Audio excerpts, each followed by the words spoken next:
Joëlle Esso est une artiste polyvalente. Elle est dessinatrice, elle est musicienne, elle est écrivaine, vous avez tellement de casquettes. Donc elle va se présenter à vous. C'est une artiste d'origine camerounaise, Joëlle Esso, qui a écrit, qui a publié une bande dessinée sur Samuel Eto'o, entre autres. Elle a fait beaucoup de choses, mais elle a notamment une bande dessinée sur Samuel Eto'o fils. Donc Joëlle Esso, si vous pouvez vous présenter pour nos internautes. Je suis camerounaise. Bonjour. Joëlle Esso. Artiste, j'ai envie de dire pluridisciplinaire. Tout à fait. Et je suis du Cameroun, de la région de la côte. Précisément, je suis Pongo. Voilà, parce que je salue mes compatriotes du village. Voilà, c'est la région de Douala. Et je vis en France. Voilà. Je fais des livres depuis quelques années. Mais je chante toujours dans la musique. On disait bien artiste polyvalente et pluridisciplinaire. Absolument. Et comment vous est venue l'idée, comment vous êtes arrivé dans l'illustration, le dessin, c'est arrivé comment c'est une passion d'enfance, et comment on passe de chanteuse à dessinatrice, comment s'est opéré un tout petit peu la transition. En réalité, c'est mon premier métier. Le dessin, beaucoup de gens l'ignorent parce que voilà, je me suis plus fait connaître dans la musique, mais je dessine effectivement depuis l'enfance et j'ai pu par la suite intégrer une école de dessin, une école d'art graphique à Paris et voilà, j'ai eu mon diplôme et je l'ai mis dans un tiroir et j'ai fait de la musique pendant 20 ans et je suis revenue finalement à mes premières amours. Ah, d'accord. Donc mon premier livre est sorti en 2006. Je ne l'ai pas ici malheureusement, mais ça s'appelle Chiwa et la pierre miroir. C'est un livre illustré pour enfants à partir de 4 ans.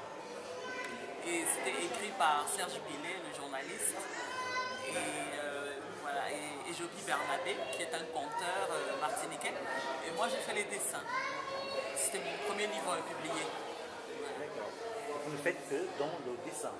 Non, vous avez fait autre chose. Vous avez d'abord publié des livres, des romans. Non, je ne fais que des livres illustrés. Illustrés, donc des livres pour enfants. Pas seulement pour enfants, parce que les adultes peuvent également les consulter. Bien sûr, c'est pour tous les publics. C'est pour tout public, les enfants et les grands, les moins jeunes, tout le monde. Les jeunes de 7 à 77 ans. Voilà. On va dire comme ça. Et vous avez publié combien d'ouvrages, concrètement, combien de livres illustrés? J'en suis à une douzaine. Une douzaine, tant que ça. Oui, et j'en ai encore 2 qui doivent sortir cette année, donc je serai à 14. Ah, d'accord. Alors il y en a que je n'ai pas écrit, que j'ai juste illustré, et il y en a que j'ai écrit. D'accord, ça vous fait une douzaine de livres en une vingtaine d'années, à peu près, approximativement une vingtaine d'années. Non, mon premier livre est sorti en 2006. En 2006, alors une dizaine d'années. Ah, en moins d'une dizaine d'années, ça fait un bon ratio, un bon quota. L'un des livres qui nous interpelle, là, parce qu'il y en a plusieurs, c'est celui de Samuel Eto'o. Oui, Samuel Eto'o. c'est une bande dessinée. Bande dessinée sur Samuel Eto'o. Ça vous est venu comme idée pourquoi Samuel Eto'o? Pourquoi pas Omandique? Pourquoi pas Canabique? Pourquoi pas Roger Mila? Pourquoi pas Thomas Okono? Pourquoi pas... Oui, enfin, pourquoi pas...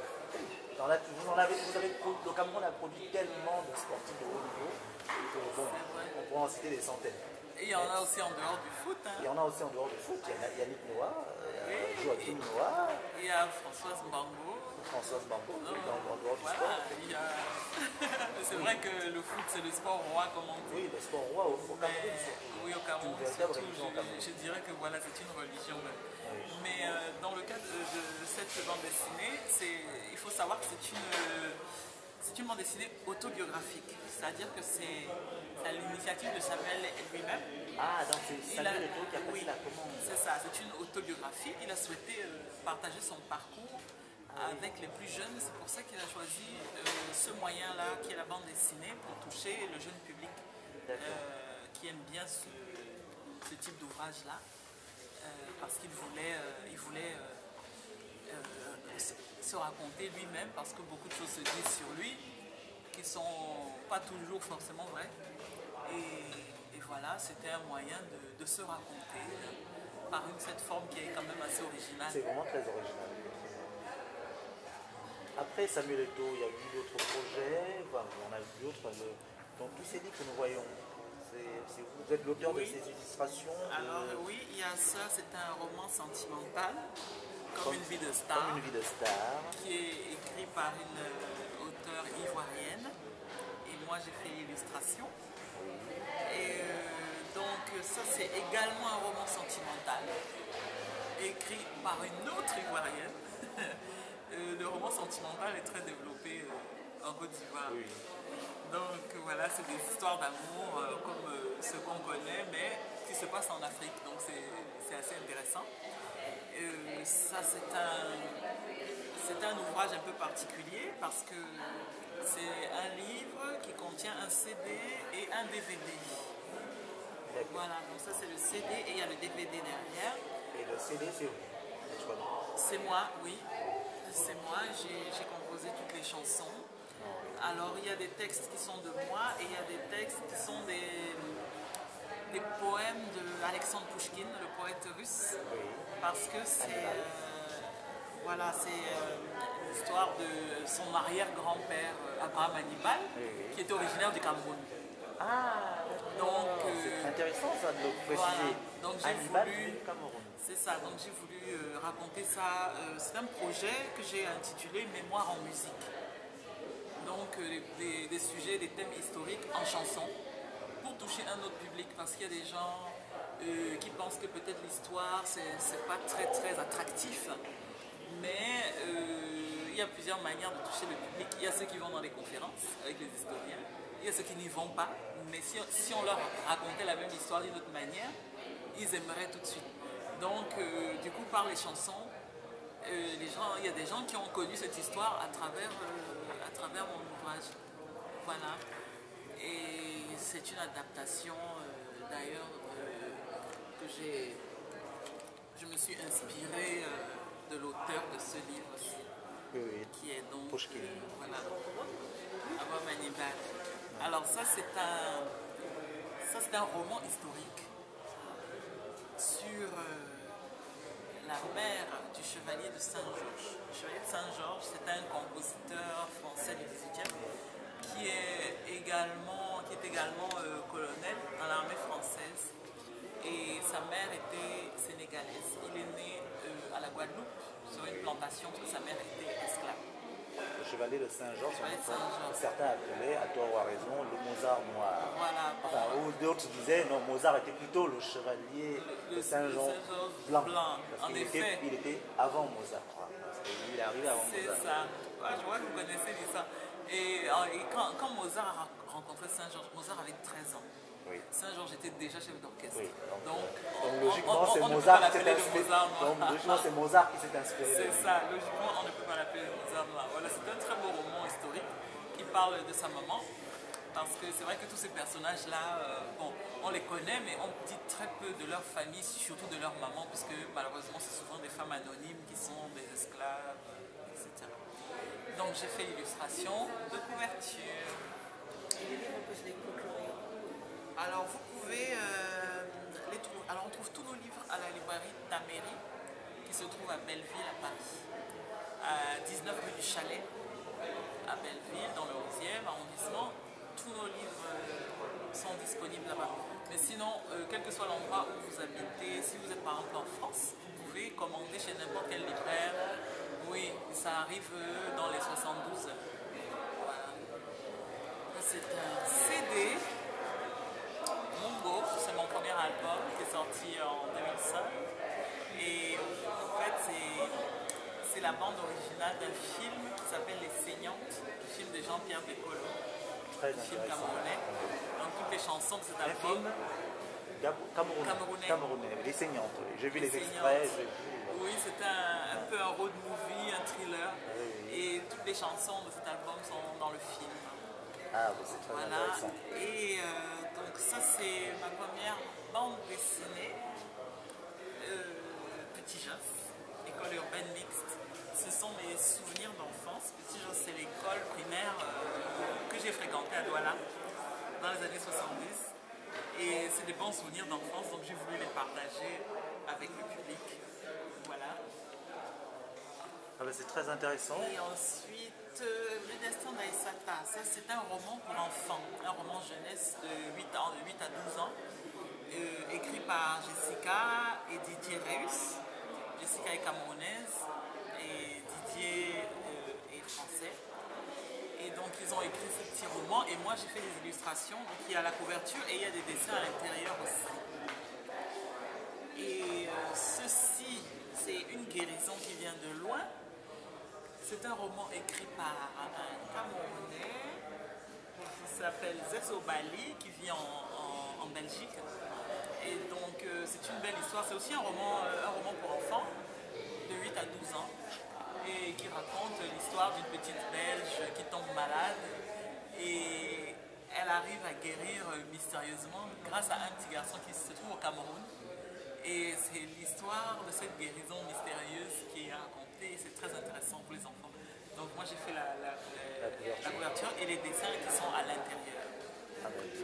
Et donc la bande dessinée est office. Donc il y a le tome 1 et le tome 2. Voilà. Le 3 sort bientôt. Ah, il y a une troisième partie. Ah oui, après la Donc il y a l'envol, il y a la naissance d'un champion, il y a l'envol.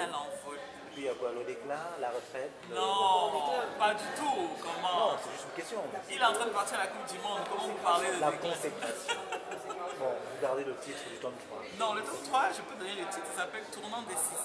Ah oui. Et donc, il y a le tome 4 qui sort à la fin de l'année qui s'appelle Indomptable. Voilà, Comme tout un lion. simplement. Comme un lion. Comme un lion. Comme tout lion qui se respecte. Voilà, indomptable, au singulier. Parce que c'est pas un Oui, tout à fait. Voilà. Et donc c'est le parcours de Samuel Eto'o, à partir de son enfance, ses débuts dans les matchs interquartiers, avec les parents qui ne voulaient pas du tout qu'il joue au foot. Donc c'était vraiment Ils doivent pas le regretter difficile pour lui. Oui, bon, aujourd'hui je pense que toute sa famille est plus que heureuse qu'il ait persévéré, qu'il se soit entêté finalement, puisqu'il a désobéi à ses parents. Et donc après c'est la suite, comment il se retrouve, il a un contrat pour le Real de Madrid. Donc, vous disiez que pour avoir tous ces ouvrages, on peut les commander sur le net et on les a en quelques jours, c'est ça? Oui, mais si vous êtes à Paris, vous pouvez les avoir à la librairie Taméry, qui se trouve 19 rue du Chalet à Belleville. Et si vous n'êtes pas à Paris, vous pouvez commander chez n'importe quel libraire, même si vous êtes par exemple sur Stand Europe, en Belgique, n'importe où, ou en dehors de Paris, même un libraire de quartier, si vous donnez seulement le titre, oui, il commande et vous récupérez ça chez le libraire 3 jours, 2 ou 3 jours. Sinon, vous pouvez aussi commander sur Internet et sur les sites habituels Amazon, Fnac.com, tout ça. Et même sur le site de l'éditeur, éditiondadan.com, on peut commander les livres et voilà, on les reçoit dans un délai très rapide. Merci. Et je précise que la bande dessinée Eto'o est disponible en français, en anglais et en espagnol. Ah, d'accord. C'est du très bon travail. On ne peut s'empêcher de vous poser une question quand on vous voit. On voit votre look, très naturel. On dit nappy, très nappy. Vous avez un look très nappy. Voilà.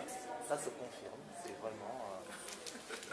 Et cette jeune journaliste en herbe a une question à vous poser. Non, je voulais juste demander si... comment ça vous est venu vous cultivez le look nappy ou c'est un phénomène de mode? C'est un phénomène de mode. Non. C'est un travail de longue haleine. C'est pas juste un look, c'est... On vous a déjà dit, vous avez du Tracy Chapman. Ah, merci. Non, non, vous avez du Tracy Chapman. Quand on vous voit, vous avez un petit air de Tracy Chapman. C'est un mode de vie, c'est un mode de vie parce que je pense qu'il est... On est né avec ces cheveux-là, donc c'est ce qui est normal en fait. Et je trouve qu'on ne devrait même pas poser la question, c'est plutôt aux gens qui dénaturent leurs cheveux qu'on devrait demander pourquoi ils le font. Mais sinon, ça me paraît naturel de porter ses propres cheveux. C'est mon cas. Sauf que là j'ai fait des tresses, mais sinon en dessous, moi je les fais, mais je les fais pas mes cheveux. Mais je trouve que c'est beaucoup plus facile d'avoir ses cheveux naturels. Ça coûte moins cher en entretien. Et je trouve que c'est plus beau.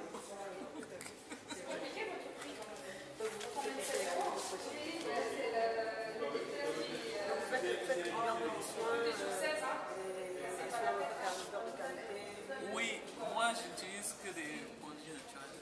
J'utilise le beurre de karité pour tout, hein, pour le corps ou les cheveux, c'est la même chose pour moi. J'utilise les mêmes produits. J'utilise l'huile de noix de coco, l'huile de baobab, le beurre de karité, l'huile de raisin. Voilà. Ben, merci. Et l'huile de palme aussi, l'huile rouge. Je fais des bains d'huile avec pour aller avant le shampoing. Merci beaucoup. C'était donc l'interview accordée par Madame Joëlle Esso, qui est originaire du Cameroun, qui est une artiste pluridisciplinaire et polyvalente. Je suis camerounaise. Pourquoi vous dites toujours originaire du Cameroun? Bah, qui est camerounaise. C'est camerounaise. Au début, ça m'a interpellé. Qui est camerounaise. Qui est camerounaise. Parce que vous pouvez être autre chose que camerounaise, mais bon, je précise, vous êtes camerounaise, effectivement. Okay. Donc, c'était donc une interview de Madame Joëlle Esso, qui est camerounaise. Un bon produit du Cameroun, un pur produit du Cameroun. Merci. Et qui nous a donc fait l'honneur de nous accorder cette petite interview. Je vous remercie, on vous souhaite bonne continuation et on espère que on espère que quelques personnes qui nous regardent seront intéressées par notre travail. Nous l'avons trouvé très intéressant. On pense que nous ne serons pas les seuls, il y aura des centaines de personnes qui nous regardent et qui seront interpellées et qui voudront s'offrir toutes ces bandes dessinées, votre album, qui voudront s'acheter votre album. Donc on vous souhaite bonne chance et bonne continuation. Avec plaisir. Merci.